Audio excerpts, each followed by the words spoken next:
So you left with just you and your husband, John, that came? No, Nick. Nick? Yes. Okay. Did you see him the whole time he was off his tube? Yes, I did. And I could see him. He was over there, and then he came back over, and then I just heard screaming. This isn't real! This isn't real! Oh my God!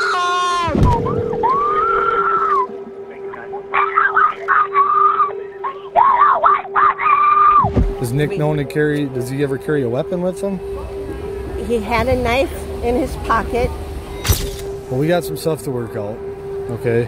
Okay. Because it was more than just some injury. It was a pretty serious event that happened. Telling us, please help us. This guy's a pedophile and he won't leave us alone. Yeah, he just started stabbing everyone. And then... So how many people got hurt? I was told at least 3. No, this is not happening yet. No, this is not happening yet. No. A guy just stabbed 3 people. A man's intestines are falling out of his body.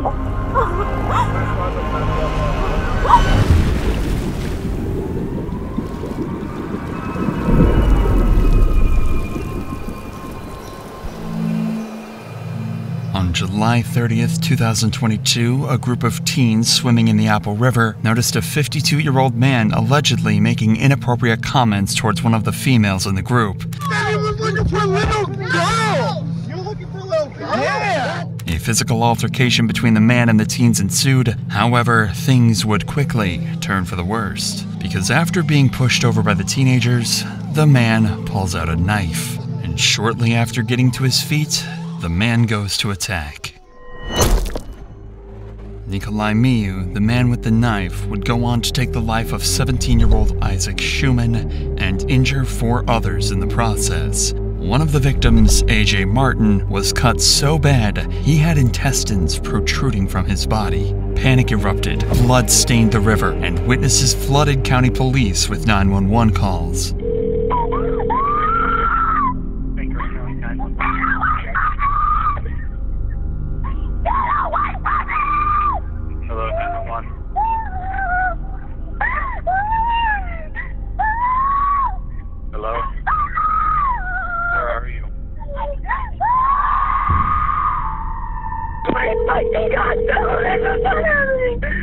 No, this is not happening yet. No, this is not happening yet. No, no, my God.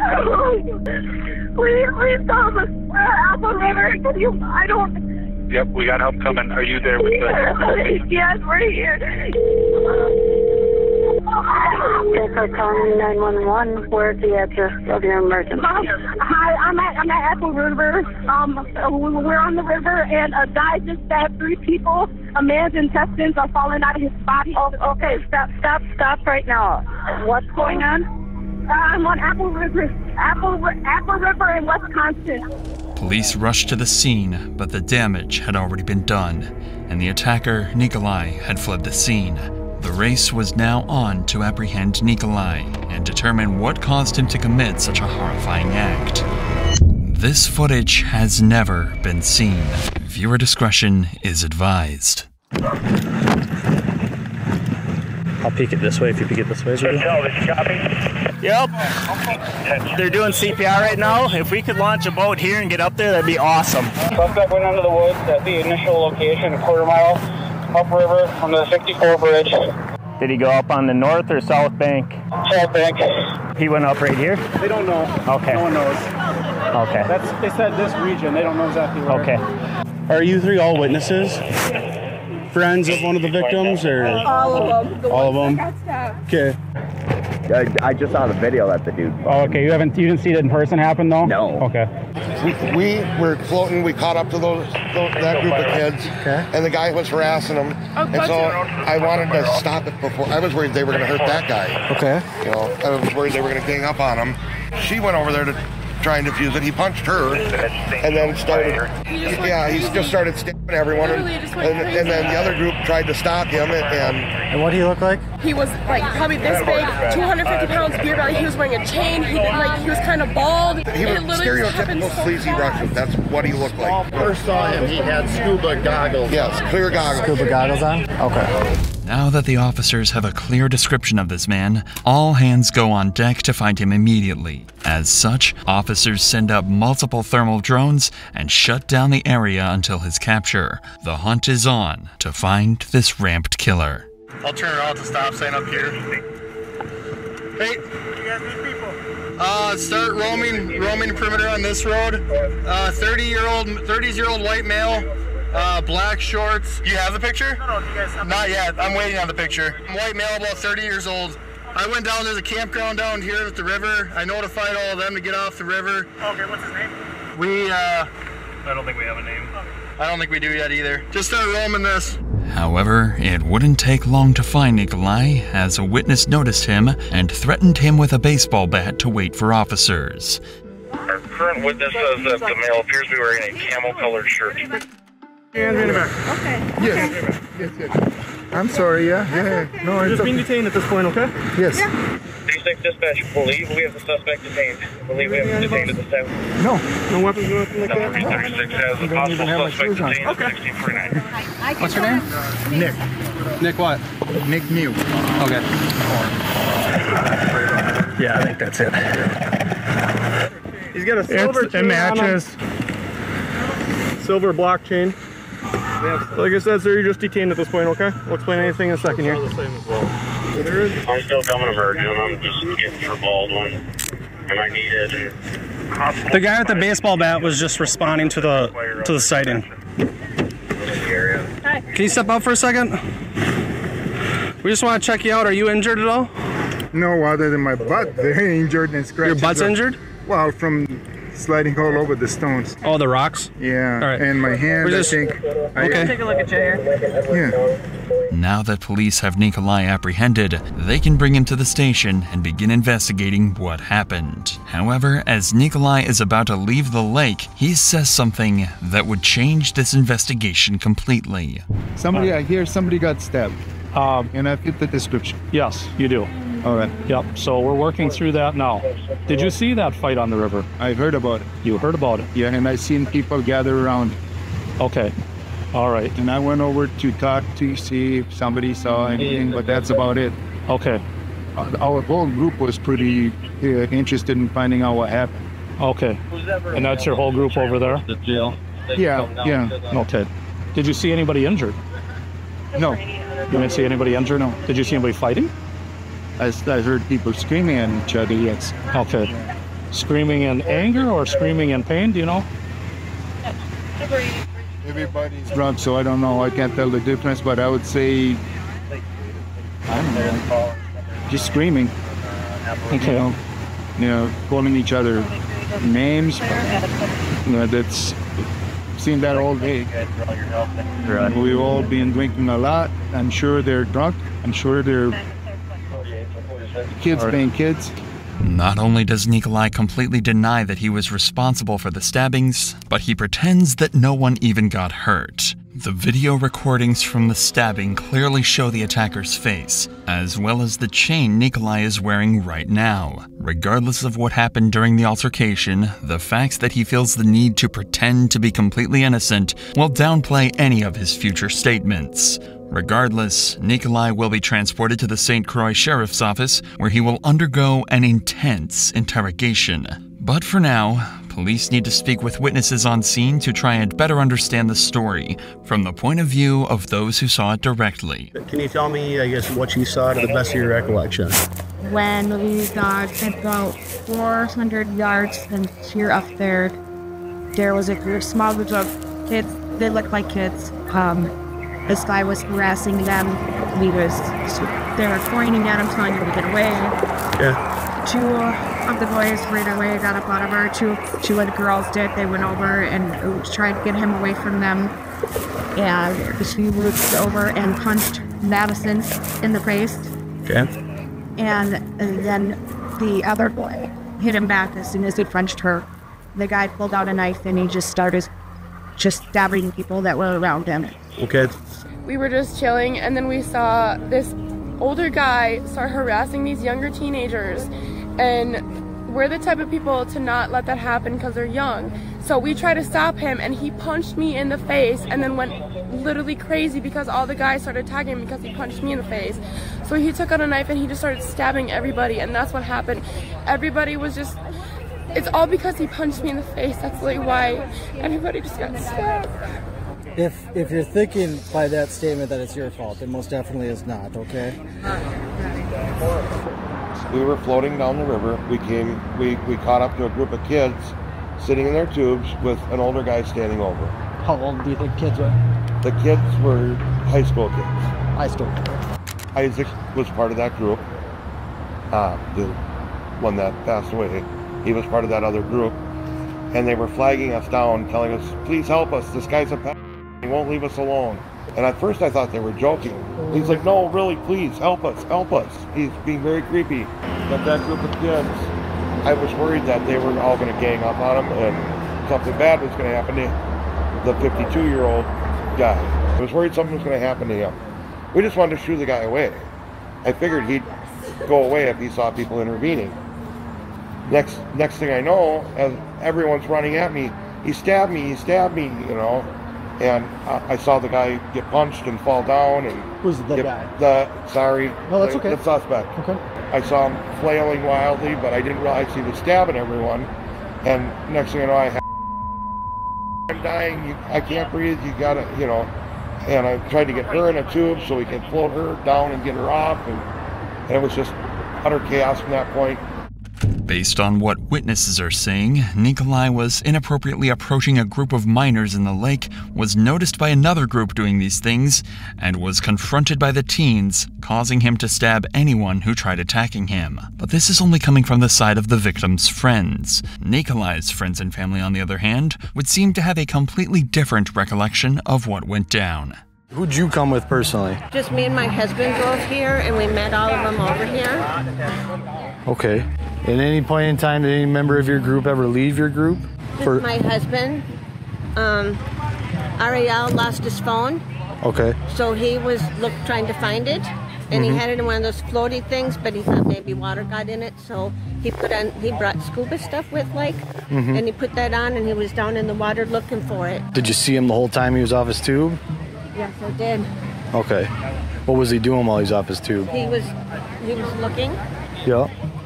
And then this group of guys, I don't know how many was on these tubes, saw all of them get off their tubes, and they started hitting him. Okay. All right. And what happened after that? I yelled, and then I just heard screaming. And Nick and these guys all came back. They were on the other side, and we were on this side of the river. Yep. All I heard is somebody got hurt, but I don't know how. I don't know anything about that. I just heard someone was hurt. Does Nick known to carry? Does he ever carry a weapon with him? He had a knife in his pocket, not a very big one, and he said those guys grabbed it from him. The people he was fighting with? Yep. They grabbed it, and he said they swung it at him, and he grabbed their hand and moved it away. Okay. And that's when they went. I didn't see it. That's what he told me. Okay. And then they went to... All they kept saying is they called me up, and they started hitting me, and he said all I did was try and look for this phone. All right. Okay. Well, yeah, there was a few people hurt. Well, we got some stuff to work out. Okay. Obviously, you with the group, being Nick's wife and everybody else, you guys aren't going to be able to leave for a little bit, okay, until we get the okay. Okay. Because it was more than just some injuries. It was a pretty serious event that happened. Otherwise, you wouldn't see people showing up in tactical green, right? Right. Okay. Nicolae's friends and wife claim he was spontaneously attacked and that Nick's knife was grabbed by the teens and that he was even threatened with the knife. The phone recording shows Nicolae was ganged up 6-1 when initially confronted, turning to 13 people against one shortly after, helping to authenticate those claims. This complicated things for detectives. The side against Nick claims he's a pedophile and went on a rampage after being called out. The side with Nick claims he was attacked by the teens and didn't see him doing anything predatorial. It's clear based off the phone recording that Nick did indeed commit the stabbings. However, his reasoning is uncertain. If the detectives determine the teens unnecessarily attacked Nick, then he could plead self-defense and most likely win. But if detectives can determine Nick acted erratically after being exposed for approaching a group of minors, then self-defense is less plausible and he'd be facing murder charges. In order to solve this mystery, detectives decide to conduct interviews with every prominent witness that was at the scene the day of the stabbings. However, as the case would unfold, detectives would unravel disturbing secrets from both parties, leading to one of the most twisted conclusions in the history of policing. Police began by talking to Ashley, who was on the scene during the stabbings. So yeah, I'm just kind of trying to follow up on the craziness that happened out there. How are you doing? Pretty good. So you were out there with a group of friends for the day? Yes, and we were just going down the river, and then we saw this older man harassing these teenage boys. So Maddie said, hey, get away, get out of their faces, just move along. And all of a sudden he punched her in the face. She went down, and we were slowly walking up there, and then said, Dad, I just got stabbed. He has a knife, he just stabbed me. And then that's when I turned and looked at guts were all over. He was holding on to them. And then that's when he was like, go call 911. And I was trying to get back, just started calling everyone and whatnot, telling everyone to get out of the river and everything like that. Everything just happened so fast. Yeah. So he was harassing them, and then you said he was messing with their tubes? Yeah, he was trying to like pull apart their tubes. And that was the first contact you had with that other group? Yes. So then, you asked that other group if they need help, and they said that, he was harassing them, messing with their tubes, and then what happened next? That's when Maddie went up to the group. Maddie went up to the old guy, said, hey, get out of here, stop messing with these boys, they're only teenagers. Like, I don't know what started him off to wanting to punch her in the face, but that's when he punched her in the face, she slipped, fell in the water. That's when everybody surrounded him saying, don't hit a woman, just get out of here, and everything like that. That's when I'm slowly walking towards Maddie to see if she was okay. Okay. And everything like that. Ashley's story doesn't quite line up with the other witnesses' claims, or the speculation that Nicolae was doing anything that could classify him as a pedophile. She claims he was harassing a group of male teens, and when Maddie approached him to stop, she was punched in the face. This is what caused the group to confront and push Nicolae, not because of the predatorial theories. Regardless, punching Maddie for what seems like no reason at all is not only assault of a minor, but degrading to any defense Nicolae could make in trial. Next, detectives speak to Emma, who shared the gruesome and horrifying details of watching the stabbings happen in real time. Well, if you want, you can just take me that day and tell me everything. Yeah, it was a day I'll never ever forget, honestly. And so we had our music playing, and we hear arguing. So, we're not paying attention to it because we didn't come there for that. And so we turn around, and that's when my brother, Larry, he was like, Sis, you seeing this? And I'm like, seeing what? So then that's when we all get off of the raft. And so we stop it because the current was pulling us. So then that's when I see a guy just stab some poor boy in the stomach and go straight down. And then that's when I saw him trying to put his intestines back in his stomach. He was trying to, still processing what was happening. Everybody was screaming around. The people who were trying to grab the knife from the man, it was like a lady and 3 other maybe teens. She was stabbed and she floated down the river. That's when she floated to us, and we put her on our raft and was holding her insides in because she was still just bleeding out and crying. And so then that's when I got my phone out the plastic bag and called the police, and it's like, dang, how are we going to stop this? But then the other people rushed to go help him, the guy who had his intestines out, and another person was trying to grab the knife from the guy, but still 2 other people got stabbed after that. Well, as we got to the grassed area and we were helping the girl, we were keeping her calm. I was on the phone with the police at that time, trying to give them the location of where we were on the river. The owner of Apple River and his the workers, the people who worked at the river, they were coming down and trying to climb down from the area and asking us what was happening. And we told them what we saw and the weapon that we saw there too. And he vanished fairly quickly, or I don't think he was running, but with all the commotion, we were more concerned about all the blood in the water, intestines floating, and other people who were severely bleeding. And so at that point, it was really just, let's help the people who were hurt instead of going to chase after the guy. So at what point did you see the knife? Was there already chaos and people that were injured? I saw the knife. Well, yeah, I saw the knife once it was put into the male's body. He went in and went down, and then that's when the intestines fell out. He pulled the knife out. I saw people trying to swing and grab the knife or stop him, and that's when he just went and stabbed everybody who came at him. He was just poking people. And so then, the first male that you saw injured was the one with the stomach injury? Yes. Yep, he did walk up first, and he must have saw the knife first, because he did walk up a little hostile, but I understand if he did see a knife and you're coming at a group of teenagers, I do understand that. Did you see the other people wounded? I mean, like, did you see the physical action that the older male did to wound the other people? 3 of them. It was 3 of them. 3 of them I did see. Those were all the people who tried to stop, put his hands out, don't do this. And I just stabbed everybody who was in his way. Can you describe when the other people were stabbed a little bit more? Do you have any more detail to add on that? First, I did see the other guy swing, so the one who was not as injured, he did like sort of swing at him, but that is when he missed, he didn't hit him, and the guy did come around and then same for the girl, she like came up and like tried to push him, but wasn't successful, didn't have enough reach, and he went right for her side, right, or on one of these sides, on the side right here, and stabbed her in the stomach. And she was trying to walk away, and then she just dropped in the water, and he had her. Based on both Ashley and Emma's story, Nicolae is painted as a cold-blooded killer who went on a rampage after being confronted and stabbed anyone he could reach. But it seems Emma might have a bias in her retelling of events. She recounts any attacks on Nicolae in an almost defeated way, as if she's ashamed to admit the story was rather double-edged at times. The teens were, without a doubt, wrong to some degree. It was unnecessary to gang up on Nicolae so heavily and attack him helplessly while he fell to the ground. But was this enough reason to stab 5 people in self-defense? The detectives will need to find more evidence to accurately figure this out. So with this in mind, detectives take a different approach and interview Amanda Nicolae's co-worker, who went to the Apple River alongside the same group as Nicolae. I'll just start. It's my understanding that you are co-workers with Nick. Yes, he works in the other building. Okay. And how long have you known Nick? We started hanging out probably when his wife retired.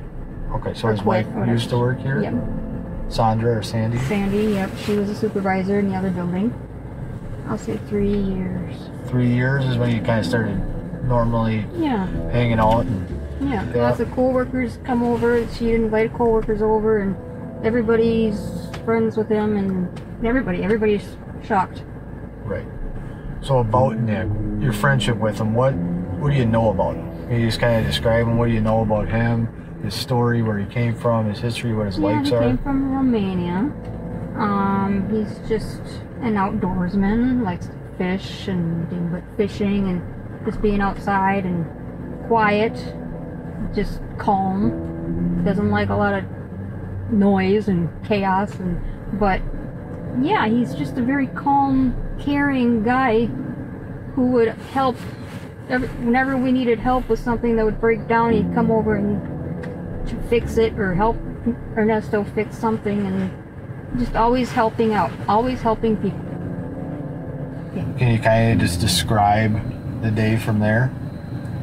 Yeah, we just got there and we got everybody together and went and got our stuff, and we started setting up the tubes, and we just got in and started going. And then Sandy kind of looked and said, Nick's in trouble, Nick's in trouble. And I was still sitting and like, Nick's in trouble, somebody help him, somebody help him. And then I got up, I'm looking. I never saw Nick down there. I never saw any of our group down there. And I never saw Nick down there. And I'm just looking, I just see people just going every which way. I didn't see any blood or anything. And I'm like, what's going on? There's a big fight going on. And then I was handed a phone. I think Tatiana called the police, but she handed me the phone. And I'm like, there's something going on. We're at the Apple River floating. There's something happening. There's a fight. I don't know what's going on. And I think I just repeated myself. And then she hung up. After that, Nick came back, and I just looked at him, I'm like, what happened? He's like, they called me a file. They took my snorkel, they attacked me, they threw me on the ground and were attacking me. And I'm like, I thought there was some kind of fight going on and maybe he kind of bumped into them. I did see the kid on the side. I thought maybe he knocked his head or maybe got water in him. I didn't know anything about a stabbing or anything at that time. He looked like kind of stunned and shocked. And then I think he sat down. He didn't say another word. He didn't say nothing, and everybody's just like looking around. I see the police. The police are here. So let's just wait and see. Maybe they want to talk to Nick because he was part of the thing. If I knew then what I know now, we would not have gone down that river. I would have been like, something happened, you gotta go.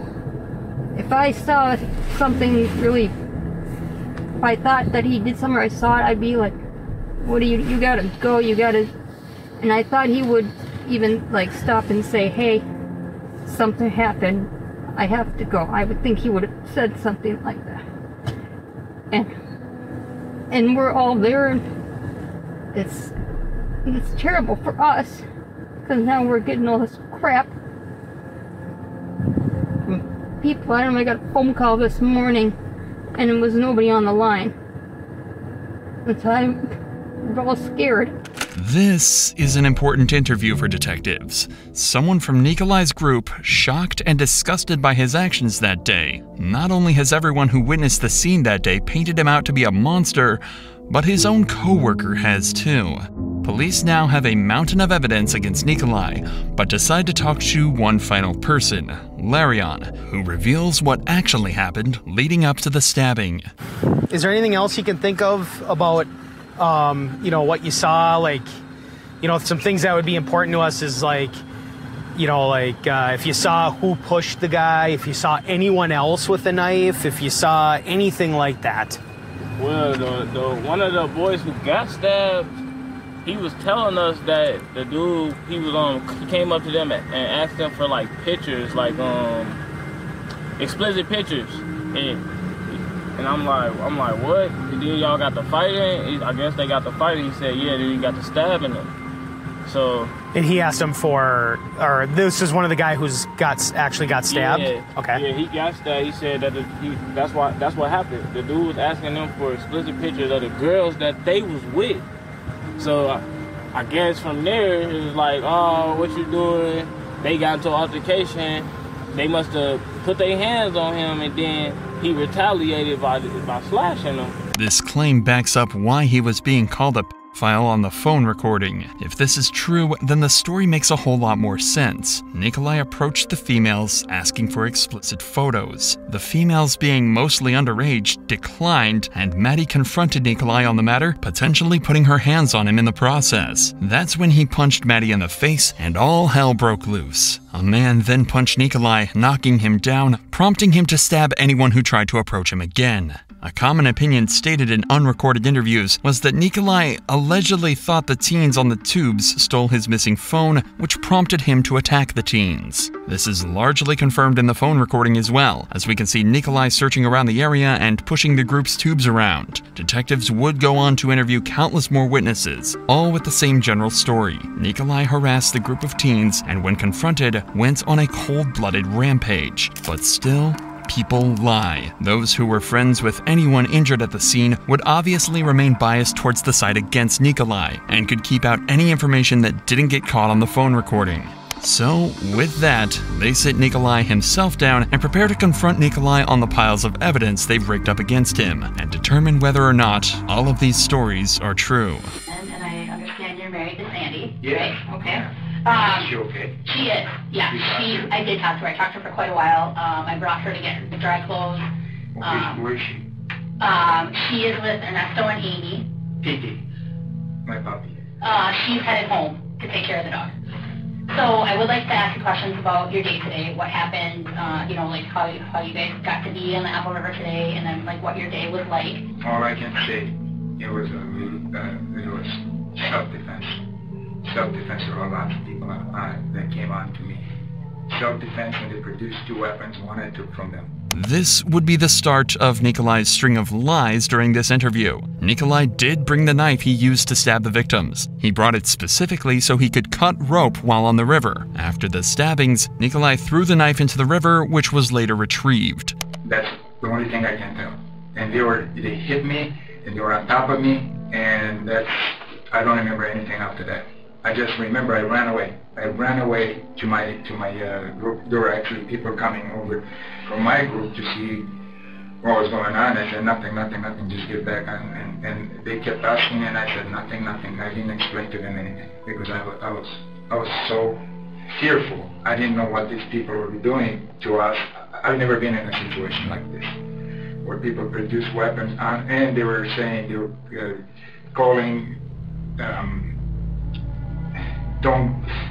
I don't remember, but they said, don't run away, don't run from us, don't do this, you're a you're this. And I said, people drunk, or you're a I said, the only thing I remember in my mind is, if I'm a should you be drinking? Should you be drinking alcohol and doing what you're doing to people that you don't even know, attacking them? And I said, if I'm a you should be having alcohol, you know. And they took my, I was snorkeling, so they took my snorkel away, they threw it in the water, they grabbed my pants, one wanted to pull my pants down, and I grabbed onto him, and I don't know who that kid was, but he had a knife on him. And then there was another knife, a longer knife, looked like a kitchen knife.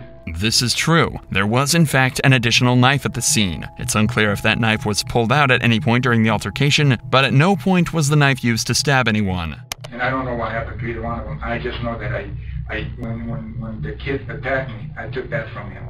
The kitchen knife or the other knife? No, the smaller knife. Okay, what did that knife look like? Do you remember? I don't even remember. But it was smaller? Smaller, yes. Okay. So, that's all. How did you get to be by them? Or who are these people? So, Ariel lost his phone. Okay. The phone was in the floater. One of those bags? Yeah. Okay. And everyone had one, but his phone was in the floater, so he says, well, let's go look for it. So I put my snorkel on, and I looked, and this guy found something.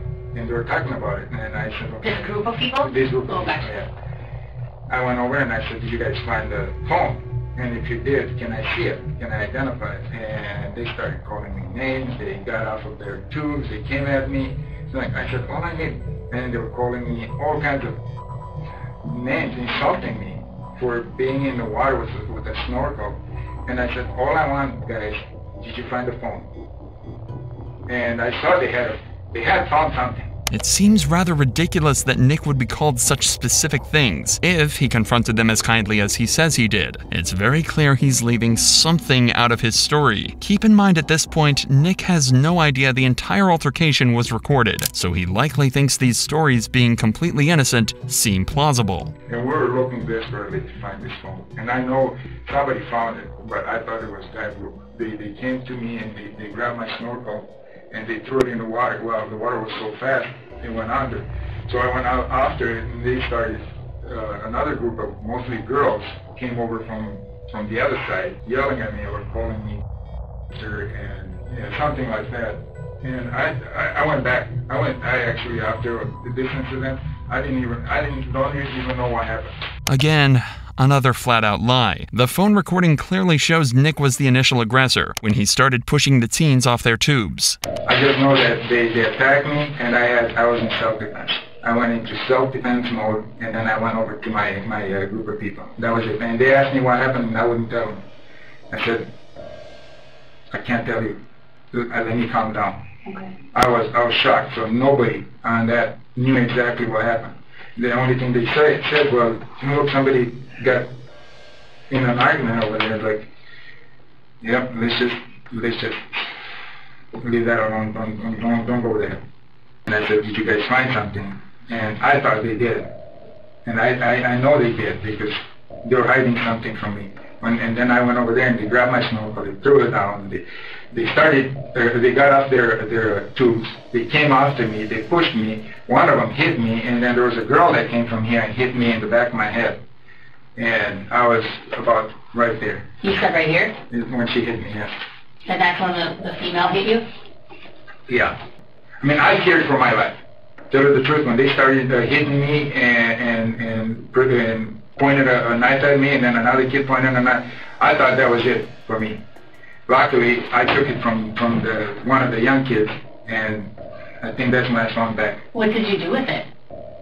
I don't even know. Okay. I don't know. Absolutely, I don't know. Nicolae's defense becomes extremely hard to believe when he constantly lies about the incident. Again, the knife used was his. He did not take it from anyone, he pulled it from his own pocket and used it to stab 5 people. He threw it into the lake in the hopes he could cover the incident up completely. Proof of this is in his talks with police while being arrested, where he pretended he wasn't even near the scene of the crime. I don't know if you got it back. I have absolutely no idea. Did you hit him? Like, did the knife make contact with him? That I don't remember. You were so close. Sure. And one had it in his hand, so I took his hand and I bent it and I poked him with his own hand. And then I took it from his hand and then I went and swung like this. So I don't know who I hit. I just know that I took the knife from one of the kids. Okay. The other one, I don't know what happened to it. I didn't get hit.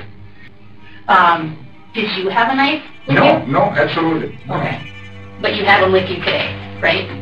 The what? A knife to cut. How did that? I think it's in my car. Okay. Yeah. I think Did you drive or did Sandy drive? I did. Okay. Yeah. Okay. I don't even know where it's at, to tell you the truth. It may be in one of the bags we had with us. It may have been in I don't know. Maybe I left it, put it back in the car. Because I went back with a bunch of, I had straps. I didn't want to pay for string. But they say string is cheap. And what, they probably don't want you to have straps. They told me, they said, yeah, if you have straps, there was a kid over there. If you have straps, no problem, but the string is free. So I said, okay, I'll take the string. Okay. You know, and then I took the straps back. So, because straps can puncture the... Yeah. So I had a whole bag of straps that I took back to my car. Okay, and so maybe the knife was with the straps? Probably. Do you have any cuts or marks on you? Have you had a chance to like look at your torso or? Somebody was telling me that I'm bleeding from my ear, from my left ear. Who told you that? Oh, I think it was Amy. They said, make you're bleeding from your left ear. I went like this, and I went in the water, I cleaned, but I don't see any blood. I don't know if you see any cuts, but I don't. Yeah, so I don't know why I was bleeding from my ear. This is a smart tactic used by the detective. By getting Nick to confirm he had no injuries, the prosecution can use this as evidence to rule out self-defense. Nick claims Amy told him his ear was bleeding, but says himself that he didn't notice any blood. In addition, it takes him seconds to recall who told him his ear was bleeding, meaning he could have just made this scenario up altogether. But Amy saw blood? I think she says you're bleeding from your ear, Nick. And then I cleaned and I said, look, there is nothing. Oh, okay. Okay. Yeah. Yeah, I don't know if it was blood or if it was weeds she saw. I have no idea. We were like, she was on the other side and I was just... Yeah, so she's over here, right? She's over here, yeah, right here. Oh, so she's closest, Amy's over here, closest to the shore? Yeah. Okay. With the nestle right here. And I was over here somewhere in one of these. Okay, and you got back in that tube then when it was time to go? Yeah, I got back in my own tube, yes. Okay. Notice how Nick feels the need to provide a detailed description on this claim from Amy, but not for anything else. This is a common defense mechanism used by someone lying. When they feel as though their claims aren't being taken as truth, they try and depict the scenario in as much detail as possible to make it seem more authentic. Okay, so you took the smaller knife. From one of them. And is that the one that you said that you kind of went? Yes. Oh, I was going like this. I wanted out. They were coming and they were punching me and they were circling me and they came really close. They were pushing me in the water. I didn't even know if I was holding it right. I just grabbed it from him because he tried to poke me with it. I feared for my life. Sounds like I was very shocked. I was extremely shocked. Is this you? Yes. What do you think was happening at that time? They were fighting me. They pointed the knife at me. Nick thinks this photo will actually help his case, but he's in for a rude awakening. Did you see anyone take this picture of you? No, God, no. I was actually very, very scared. I was very scared. I didn't know what to think. I didn't know what they were doing and why. I mean, I understand they were drunk, but you get drunk, I get drunk, we all get drunk. We don't do that kind of stuff, especially on a river like this, family outing. We don't do that kind of stuff. And I was very, very scared. I didn't know what was going to happen next. So what happened? Can you tell me what happened? Yeah. 4 people went to the hospital with injuries. Oh my God. And 1 person died. Oh no. Not a very remorseful reaction for someone who's just learned he killed someone and injured 4 others. It's almost like he fully knew that he critically injured multiple people. I don't know any of their names and I don't know any genders, so I don't know. Was that because they fought each other, or is that... I don't know. I don't know what their injuries are. I was with Sandy the whole time, and then when I kind of turned Sandy over to Ernesto and Amy, then I came here. So I have no idea what their injuries were. Oh my God.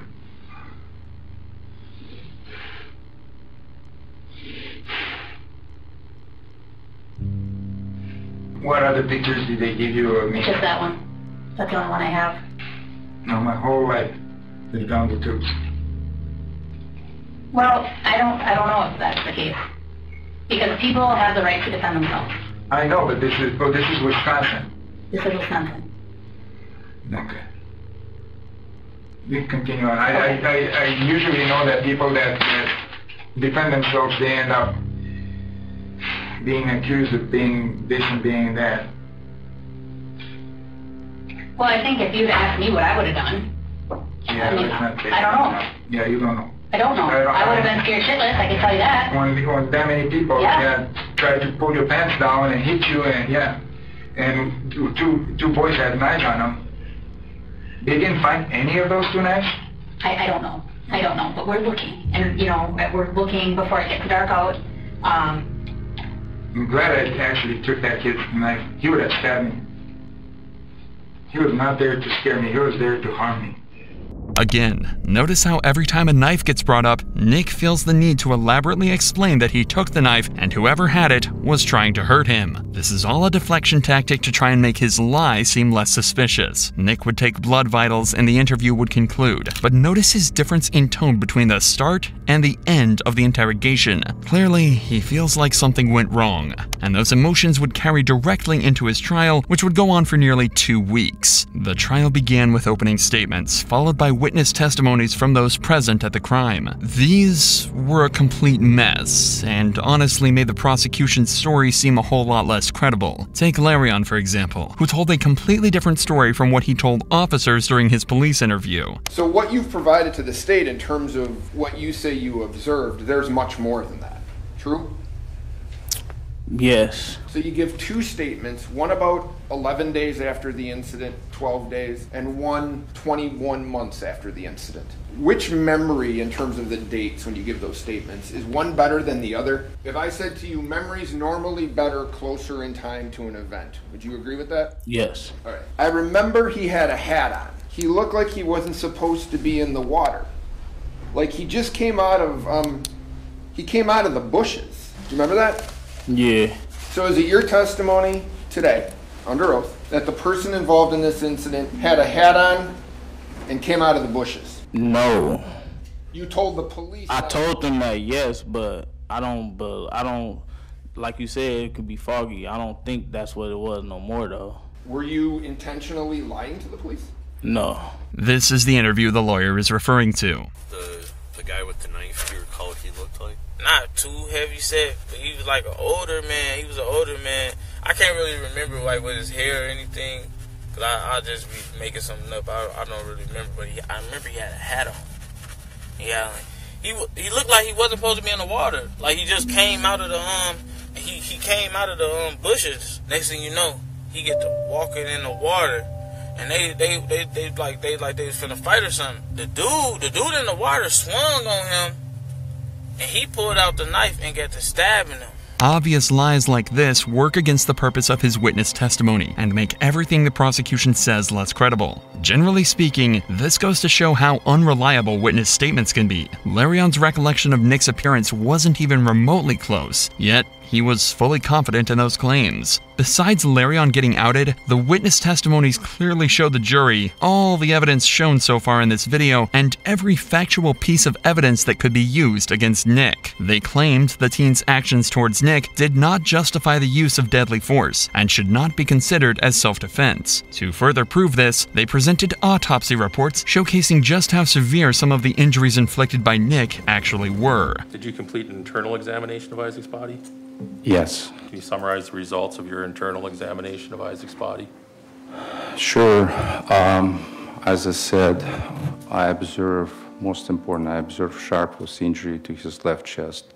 Later, I classified this wound as a stab wound. So it was stab wound to the left chest. The stab wound penetrated to his left chest cavity. Then wound kind of continues and go to the left lung. He had a blood in his left chest cavity. I recovered 200 cubic centimeters. It's approximately a glass of the blood. This would wrap up the prosecution's case and allow for Nick to take the stand. Nick would detail essentially the same story as in his interview, claiming that he was searching for a lost cell phone in the river when he was confronted by a group of people. He felt threatened and panicked when they surrounded him, leading him to use the knife in self-defense. The jury deliberations would begin on July 20th, 2023, and on July 21st, they would return a unanimous verdict, finding Nicolae guilty of first-degree intentional homicide with 4 counts of attempted first-degree intentional homicide. Nicolae had lost. This result was met with mixed reactions from the public. On one hand, it was clear that Nick's actions were extreme, and it was certainly not necessary to use that degree of force against the teens. However, he was ganged up on 13-1 precisely. In the moment, many felt his response was justified, and the teens put him in a scenario to fight for his life. On the contrary, those who watched all the evidence in court, aka all the footage shown in this video, realized Nicolae was lying through his teeth the entire time, and clearly felt he was guilty to some degree. However, public opinion is irrelevant in the court of law, and the jury gets the final say, determining he was a cold-blooded killer. The day of July 30th, 2022, Nicolae would be sentenced shortly after to life in prison. This was his raw reaction. Taking life and endangering the lives of others are 2 crimes that warrant significant punishment. For count 1, I will impose a term of initial confinement of 20 years, followed by 6 years of extended supervision, 5 years initial confinement, followed by 5 years of extended supervision, 5 years of initial confinement, followed by 5 years of extended supervision, 6 years of initial confinement, followed by 5 years of extended supervision. Count 6, Madison Cohen, 270 days of jail.